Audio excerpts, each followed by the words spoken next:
Olá, prezados alunos, tudo bem? Dando sequência aos estudos da capacidade de carga de fundações diretas, que nós iniciamos na aula anterior estudando o método de Terzaghi, nós vamos hoje estudar o método prático, também conhecido como critério de Teixeira. O nome foi dado justamente para homenagear o professor Alberto Henrique Campos Teixeira, que foi o desenvolvedor desse método. Em função da simplicidade desse método, uma vez que ele usa somente ensaios SPT, o meio técnico nacional convencionou chamar esse critério de Teixeira de método prático. Mas, para fazer justiça ao trabalho desse valoroso profissional, é necessário falar que esse equacionamento singelo foi resultado de um intenso trabalho de pesquisa por parte desse autor, que desenvolveu diversos ensaios de prova de carga em campo e correlacionou o resultado dessas provas de carga com as metodologias de ensaio NSPT. Depois de um extenso e árduo trabalho, o resultado foi um método extremamente simplificado e simples de uso consagrado no meio técnico nacional. Por que esse método tem tanta aceitação no meio técnico? Bom, primeiramente, como já havia dito, é porque eu uso o ensaio NSPT. Segundo, como vocês puderam observar no método de Terzaghi, o critério de Terzaghi utiliza parâmetros que nem sempre são de fácil obtenção, como coesão, ângulo de atrito, peso específico. Imaginem vocês numa obra de pequeno porte, um prédio de menor porte, de médio porte, uma residência sobradada, uma residência térrea, onde dificilmente o cliente vai ter previsão orçamentária para a realização de ensaios mecânicos que me permitiriam obter esses parâmetros. Então, muitas vezes, os projetistas, de um modo geral, no meio técnico, adotam por premissa o dimensionamento através do método prático conhecido, na verdade, na literatura como critério de Teixeira. Vejam só, pessoal, como é simples essa metodologia. Vocês estão vendo aqui o desenho da sapata trapezoidal com a largura B. Quem é essa largura B? B é a menor dimensão da fundação, ok? Continua sendo a menor dimensão da fundação. A partir daí, nós vamos desenvolver, ou vamos determinar e definir a área de abrangência da aplicação de carga dessa sapata, conhecida como bulbo de tensão. O bulbo de tensão, que está desenhado aqui em azul, no caso, a área de influência, ou seja, onde a tensão proveniente da superestrutura vai ser dissipada no subsolo, é conhecida como bulbo de tensão. Essa figura aqui. Nesse bulbo de tensão, e com base no relatório de sondagem que você vai obter, você vai encontrar o NSPT médio dessa área de influência, dessa área de propagação das tensões, essa área do bulbo de tensão. Qual é o tamanho dessa área? Os estudos realizados por Teixeira mostraram, em cima do trabalho do Terzaghi, que também desenvolveu essa metodologia, que isso é na ordem de 2 vezes a largura desse elemento de fundação. Então, por exemplo, se esse B aqui for uma sapata de 1 metro de largura, qual vai ser a área de abrangência da base da sapata? Vai ser 2 metros de profundidade. Por quê? 2 vezes 1 metro de largura da sapata igual a 2 metros de profundidade, ou seja, isso aqui vai ser 2 metros. Vamos imaginar que essa sapata tenha 2 metros de largura. Portanto, qual a conta que você faria aí? 2 vezes 2, portanto, a profundidade de abrangência de distribuição, de propagação de tensões relevantes da carga que vem da superestrutura seria de 4 metros. Analogamente, mais um exemplo só para fixar o conteúdo, vamos imaginar que essa sapata, sua menor dimensão, tenha 2,5 metros de largura. Se multiplicarmos isso por 2, conforme o critério de Teixeira e também como foi demonstrado por Terzaghi, nós teríamos quanto de profundidade de abrangência de propagação de tensões? 5 metros. 2 vezes 2,5. Então, você sabendo qual é a profundidade de abrangência, você vai olhar os valores obtidos nas sondagens nessas profundidades. Com base nos valores obtidos dos SPTs obtidos nessas profundidades, você vai achar um valor médio, por isso NSPT médio. Tendo esse valor pré-estabelecido, você vai ter 2 formas de trabalhar com o valor para obtenção da tensão admissível. Notem, pessoal, por favor, que nós estamos trabalhando com tensão admissível, ou seja, nós nem vamos calcular a tensão de ruptura, nós vamos calcular direto a tensão admissível. Dá uma olhadinha no método de Terzaghi da aula passada. Nós pegávamos o método de Terzaghi e chegávamos na tensão de ruptura. Depois, conforme a norma NBR 6122, nós tínhamos que dividir por um fator de segurança para obtermos a tensão admissível. No caso do método de Teixeira, isso não vai ser necessário. O método do Teixeira, por isso o nome método prático, além de usar um ensaio SPT, que é de uso consagrado na construção civil nacional, no meio técnico nacional, ele simplesmente já te dá diretamente a informação da tensão admissível, com uma simples conta de dividir. Nesse caso aqui, quando eu quero trabalhar em quilograma-força por centímetro quadrado. Os engenheiros mais antigos, o pessoal da velha guarda, trabalhavam no sistema técnico, quilograma-força por centímetro quadrado. Então, o pessoal convencionava pegar o valor da média aritmética dos SPTs da base da sapata, que estavam dentro do bulbo de propagação de tensões da superestrutura, da fundação do elemento da superestrutura, achar o valor médio, era, portanto, dividido por 5 e obtia-se automaticamente a tensão admissível. Hoje, muitos de vocês já estão dentro do sistema internacional do SI, provavelmente nas aulas de física, nas aulas mais preparatórias para essa parte profissionalizante, vocês já devem ter tido contato com o sistema internacional, que é quilonewton, metro quadrado, etc.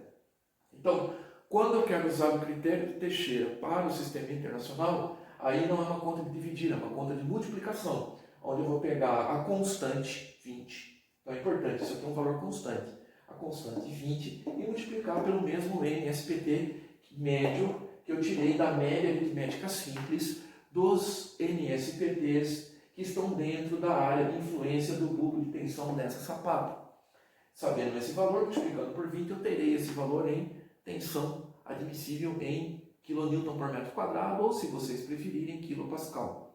Vejam, as duas equações dão o mesmo valor. Aqui eu trabalho com a constante 5, se eu quiser em quilograma-força por centímetro quadrado, ou a constante 20, se eu quiser em kN por metro quadrado. Não tem diferença nenhuma, eu só estou trocando o sistema de unidade de medidas. Se vocês quiserem, façam uma conta entre quilograma-força por centímetro quadrado e convertam para kN por metro quadrado, que vocês vão ver que vai dar o mesmo valor, levando em consideração essas duas constantes. Para fixar melhor o conceito, nós vamos fazer agora um exemplo prático para que vocês consigam entender com mais detalhes o que eu acabei de explicar para vocês. Vamos lá? Bom, pessoal, então está aqui, ó. Vamos resolver então agora um exemplo de determinação da capacidade de carga de uma sapata utilizando o critério de Teixeira. Vamos ler o enunciado juntos. Exemplo: determine a capacidade de carga da sapata abaixo. Dados: profundidade, ou seja, a cota onde a sapata vai ser instalada, onde a cota da base da sapata, 2 metros, e essa sapata tem dimensões de 1 por 2, ou seja, a projeção dela é uma sapata retangular de 1 por 2. O que você vai fazer? Então você vai ser dado para você o perfil de sondagem e você vai implantar a sapata aqui, ó. Qual é a profundidade? 2 metros. Então está aqui, ó, profundidade, ó, 1 metro, 2 metros, ou seja, a sapata está sendo instalada, executada, a sua base vai ser completada a 2 metros a partir da superfície, 2 metros de profundidade. Outra informação que você precisa saber é qual é a largura B que você vai utilizar para fazer a determinação da capacidade de carga pelo método de Teixeira. Nesse caso, como eu disse para vocês, nós normalmente trabalhamos com a menor dimensão da sapata. Então está aqui, ó, menor dimensão da sapata, uma sapata retangular de 1 por 2, você vai pegar sempre o menor valor, no caso aqui, 1 metro. Então está aqui, ó, largura 1 metro em vermelho. Isso feito, estabelecida a cota da base da sapata, a cota de assentamento dessa sapata, definida qual é a largura que você vai trabalhar, você simplesmente vai desenhar, definir, determinar a área de abrangência desse bulbo de tensões. Como nós havíamos visto, o Teixeira, em cima do trabalho do Terzaghi, considerou que a área de abrangência de um bulbo de tensões, a área de propagação, é na ordem de 2 vezes a sua largura. Então está aqui, ó, a área de abrangência, a profundidade e dissipação das tensões da estrutura no solo de fundação é 2 vezes a largura. Então, como a largura nós já vimos que a menor dimensão de uma sapata é 1 metro, então 2 vezes 1, 2 metros. Se nós estamos com a sapata assentada a 2 metros de profundidade e o bulbo de pressão tem 2 metros de abrangência, 2 metros de espessura, então vai da cota menos 2, mais 2 metros até a cota menos 4. O que você vai fazer a partir daí? Você vai olhar para o laudo de sondagem e vai verificar quais são os NSPTs dentro da faixa de abrangência do bulbo. Recapitulando, nosso bulbo vai da faixa de menos 2 até a faixa de menos 4 metros. Então está aqui, ó, NSPT. Quais são os NSPTs que estão dentro do bulbo de tensões aí nesse caso? O de 2 metros, obviamente, onde está sentada a sapata, 10 golpes. O de 3 metros, 12 golpes, chegando até o de 4 metros, 14 golpes. Então nós sabemos que os 3 termos que nós vamos utilizar nesse caso é 10, 12 e 14. Vejam, não é nada de extraordinário, é uma média aritmética simples. Se o bulbo de tensão aqui fosse 4 metros, por exemplo, vamos imaginar que essa sapata fosse 2 metros de largura. O bulbo aqui, portanto, seria 4 metros. Então ele começaria na cota menos 2 e iria até a cota menos 6. Nesse caso, eu pegaria tudo aqui, ó, 10, 12, 14, 18 e 20. E dividiria por quanto? Por 1, 2, 3, 4, 5 termos. É sempre uma média aritmética simples, ou seja, a somatória do número de termos dividido pelo número de termos. A somatória dos termos, melhor dizendo, me desculpem, a somatória dos termos dividido pelo número de termos da equação. Neste caso, nós temos apenas 3 termos, porque o nosso bulbo é de 2 metros. Então está aqui, ó, NSPT a 2 metros, NSPT a 3 metros e NSPT a 4 metros. 10 mais 12 mais 14, portanto, são 3 termos, então eu vou dividir por 3. Se fossem 5 termos, dividiria por 5, e assim sucessivamente, recapitulando, desculpem a insistência, já que se trata de uma média aritmética simples. Deste modo, como esta conta aqui dá 36, dividido por 3, o NSPT médio desse bulbo, a média de resistência do bulbo de tensões, a média do solo aqui, é na faixa de 12 golpes. Acabou, pessoal. Aí é só ou dividir pela constante 5, e aí nós vamos ter em kgf por centímetro quadrado, ou seja, 12 dividido por 5 vai dar 2,4 kgf por centímetro quadrado, ou, se formos trabalhar com o sistema internacional, nós vamos multiplicar pela constante 20, obtendo-se 240 kN por metro quadrado ou 240 kPa. Vejam, pessoal, que é simplesmente a utilização de uma constante simplesmente para que você possa ter o sistema de unidade compatível com o que você está desenvolvendo no seu projeto, ou no sistema técnico ou no sistema internacional. Em função dessa simplicidade de cálculo, é que o meio técnico nacional convencionou chamar isso de método prático. Agora, na sequência, eu vou fazer um outro exemplo para vocês, onde a gente vai definir quanto seria a capacidade de carga que eu poderia aplicar nessa sapata, tomando por base esta informação. Vamos lá? Bom, pessoal, então agora está aqui, ó, exemplo número 2. Nós já conhecemos do exemplo número 1 qual é a capacidade de carga, qual é a tensão admissível da sapata. Então agora a pergunta é, quanto de carga eu posso aplicar nessa sapata? Então está aqui, ó. Com base na tensão admissível obtida no exemplo anterior, calcule a máxima carga que poderá ser aplicada naquela sapata. O que nós obtivemos no exercício anterior? Então está aqui, ó, do exemplo anterior, a tensão admissível era 240 kN por metro quadrado. Como eu já disse para vocês, muitas vezes o pessoal, principalmente os engenheiros mais antigos, o pessoal das antigas, da escola antiga de engenharia, trabalha muito com o sistema técnico. Então é quilograma-força, tonelada-força. Então o que eu acabei fazendo aqui? Eu acabei fazendo uma conversão de unidade para vocês. Uma tensão de 240 kN por metro quadrado é só você dividir por 10. Dividindo por 10, você vai ter essa tensão em tonelada-força por metro quadrado e você acaba colocando, portanto, no sistema técnico. Então, 240 kN por metro quadrado, fazendo uma conversão, equivale a 24 toneladas-força por metro quadrado.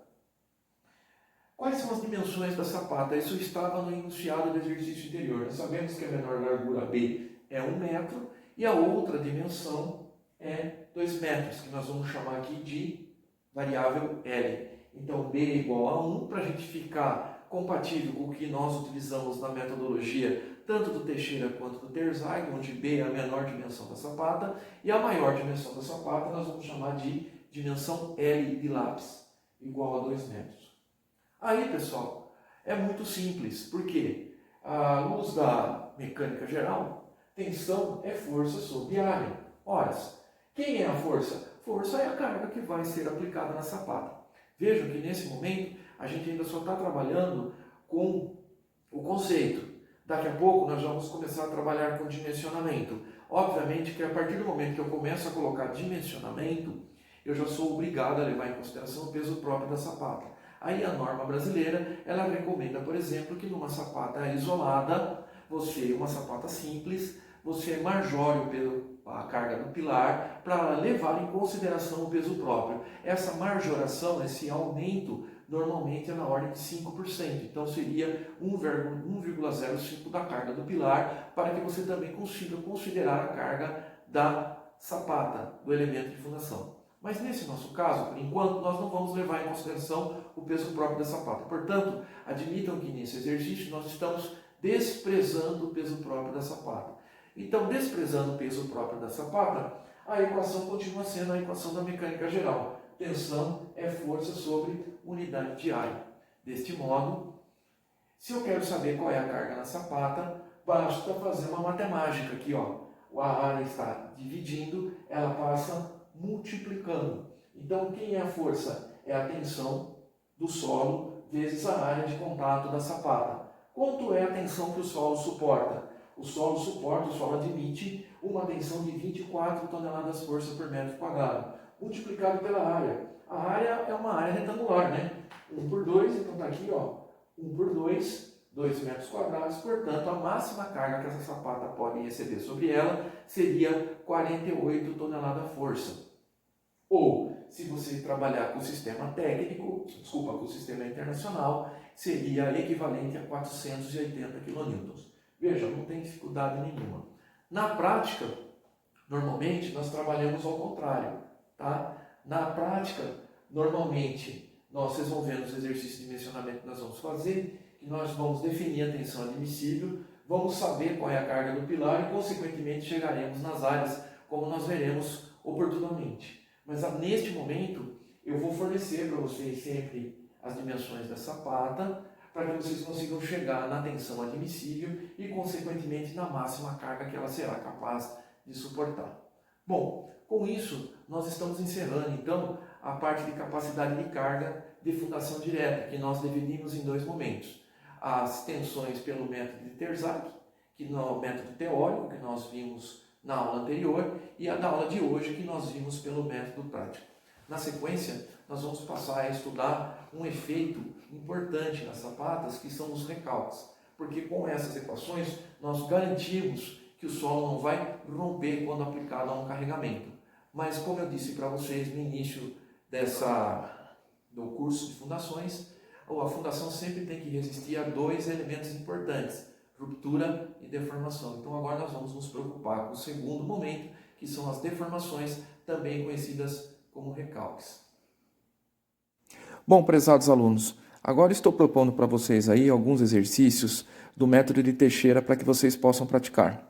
No primeiro exercício, vocês vão ter que calcular a tensão admissível do solo pelo método de Teixeira. E no segundo exercício, a máxima carga que pode ser aplicada na sapata. O gabarito ficará disponível na internet.